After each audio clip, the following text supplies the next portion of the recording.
Hello and welcome. I'm Father David DeMarco, a Jesuit priest, a spiritual director, a physician, and an assistant professor of medicine at Loyola University Chicago Stritch School of Medicine. And it's a pleasure and a privilege for me to reflect with you on Ignatian spiritual direction, or spiritual direction in the Ignatian tradition. Our particular focus today will be on the anatomy of the spiritual direction session. But we might begin by considering what Ignatian spiritual direction is. Spiritual direction is sometimes called spiritual conversation, spiritual friendship, spiritual companioning, spiritual accompaniment, spiritual midwifery, spiritual exploration, spiritual guidance. By whatever name, Ignatian spiritual direction is that ministry wherein one individual, the spiritual director, seeks to help another individual, the spiritual directee, explore his relationship with God and deepen it. Ignatian spiritual direction involves noticing in the ordinary experience of the spiritual directee where the Spirit is extending invitations, how the directee is responding to those invitations, and how the directee might respond to those invitations. All of this, of course, begs the question, well, what is the anatomy of the spiritual direction session? What actually unfolds? What can I, as someone seeking spiritual direction, reasonably expect in a spiritual direction session or encounter? Today we'll consider the anatomy of the spiritual direction session, and we'll do it by looking at three separate snapshots. A snapshot from the beginning of the encounter, the middle of the encounter, and the end of the encounter. Admittedly, the spiritual direction session is a continuum, and to look at three snapshots is somewhat contrived, but I think it may be useful. We'll look at the beginning of the session, which involves the director welcoming the directee, welcoming the one seeking direction into the direction space, and beginning the exploration of the directee's experience, where the Spirit may be moving in the directee's life. In the middle section, we'll look at where the Spirit is extending invitations to the directee in the ordinary experience of life, and how the directee is responding and how the directee might respond. And so we'll see exploration of the directee's experience in that middle snapshot, with an opportunity for the directee to notice where the Spirit's moving, to savor those movements and to respond to them. In the third snapshot, or third part of the session, we'll consider the session as it winds down. What happens as it winds down? Sometimes it winds down with some obvious closure and sometimes not. I would add here that how a session appears, its anatomy, if you will, its structure, is negotiated between spiritual directee and spiritual director. And it will reflect that negotiation. What you see here today is not meant to be normative, but it does reflect to some degree my own traditional practices. And I hope it will be useful to you.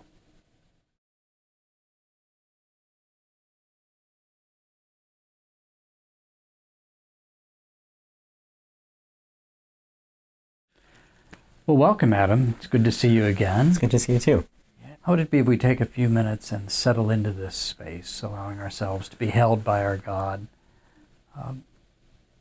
move beneath the waves, so to speak, of the day, the sounds, the stresses, allow ourselves to be taken perhaps to a deeper level. I'm going to strike this gong, and we'll listen to that. And when you're ready to begin, simply open your eyes and look up.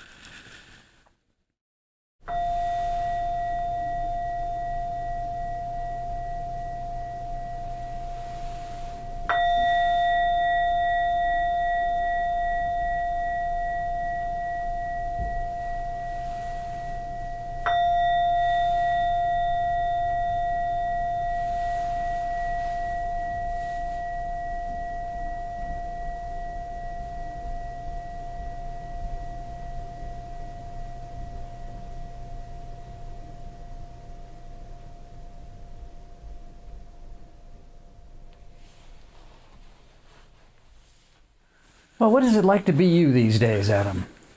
It's been pretty busy, to be honest. We've, school is consistently school. We're spending a lot of time just wrapped up in all the new activities that we end up doing, and for me, between juggling my personal life and studying, and I find myself getting a little impatient with always feeling like I need to be moving on to the next thing. You're noticing some restlessness, yeah, it sounds like. And can you say more about that? Make it perhaps more concrete, a story of restlessness. So I guess for me, I feel like my days are perpetually more like going through the motions. Like everything that I do over the course of the day is more a series of me checking off boxes and making sure I get things done. And I'm starting to feel like that's starting to bleed over into my prayer life as well. More like I'm spending time in reflection, but I'm doing it simply to say that I did it, rather than having the intentional time that I feel like it ought to be, which is just causing a bit of unrest on top of all the other stresses that go on with my day-to-day life.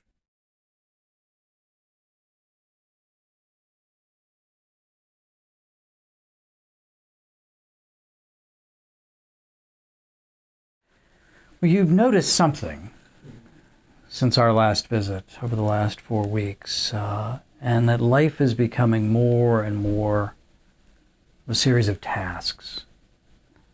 And I'm wondering if you could say a little more about what that's like for you, to move through a day where it's one thing after another after another.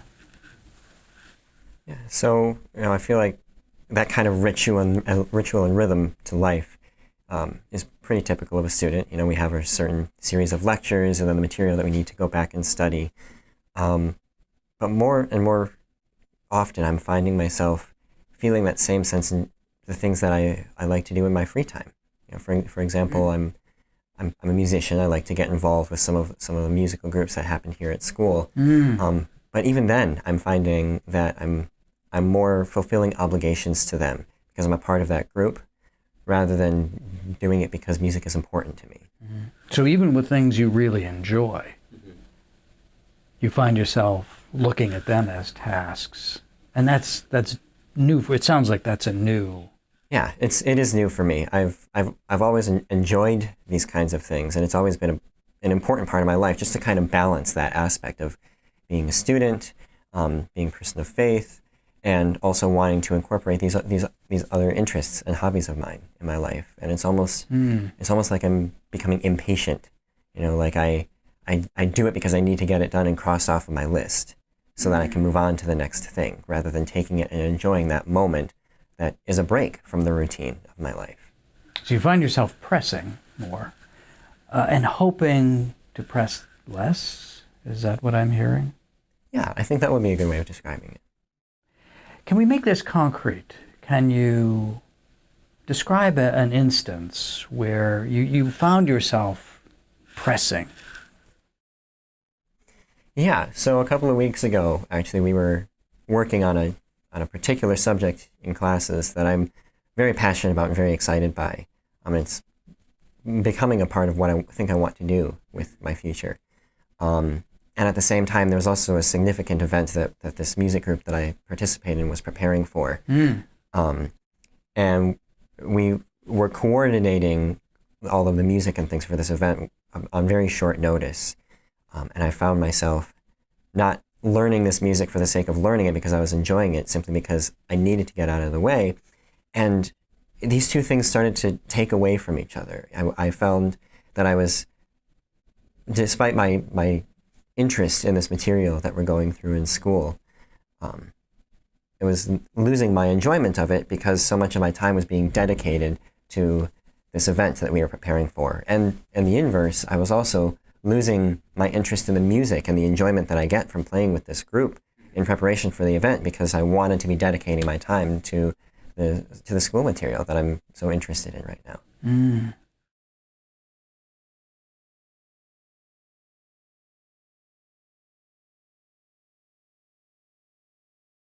Adam, so you've described a kind of task orientation that seems to be distressing to you. everything has become a task, one thing after another. Even things you really enjoyed have become tasks. And you've described what effect that has, and you've made it concrete by describing an instance involving your music, how even music has become task-oriented. And I'm wondering how you have prayed about this. What of this has made it into your prayer? How have you prayed this experience of what in Ignatian language we call desolation? So I guess right now what I'm bringing to prayer is this feeling of a need for patience, and for in the moment reflection. Being able to take a step back and appreciate these moments for what they are, and not have my eyes focused on the horizon, so to speak, and really just wanting that to enjoy life as it comes by. That's your hope. Yeah. That's your hope. Well, how might you express that hope in prayer, in your relationship with God? For me, I think a big part of my concern with this is that the same feeling might actually start coming into my prayer life, and that the time that I spend with God is starting to become task-oriented and not so much directed towards enjoying those moments and the reflection. And so I think what I might do in prayer would be to express that concern and that desire for the patience, and really just the ability to listen, both in prayer and in day-to-day life, and just stop and recognize those moments that I normally would find so valuable and have been finding myself pulled away from more recently. It's almost a prayer of immediacy, where you're beginning to fold in not only your concern about task orientation in other parts of your life, but also, even if it emerges in your prayer, the concern about it becoming task-oriented, you fold that into your prayer in the moment. Yeah. How would it be over the next few weeks if you engaged a prayer of immediacy where you're folding in your immediate experience as it happens into your prayer? Whether it's concern about task orientation in other parts of your life, or whether it's a concern about prayer itself becoming a task. Yeah, I think that sounds like a good thing to work for. I wouldn't have really thought of that, just without having sat down and had this conversation. But I think that would be really helpful for me. It would both address my concerns, and it would probably start to bring my attention into the awareness of what I do in the day-to-day. Well, feel invited to, as with anything I say, to the extent that it seems useful, engage it. To the extent that it doesn't, feel invited to set it aside. How would it be if we concluded with a moment of silence?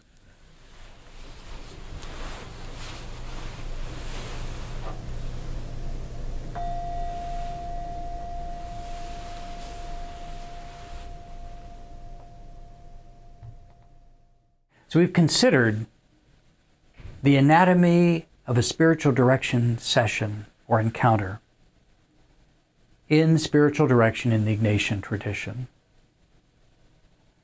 We've looked at 3 snapshots: getting started in the beginning, the exploration and the noticing and savoring and responding in the middle section, and in the final section, a drawing of the session to a close. I hope this demonstration of the anatomy of the spiritual direction session has been useful to you. Thank you for watching, and have a wonderful rest of day.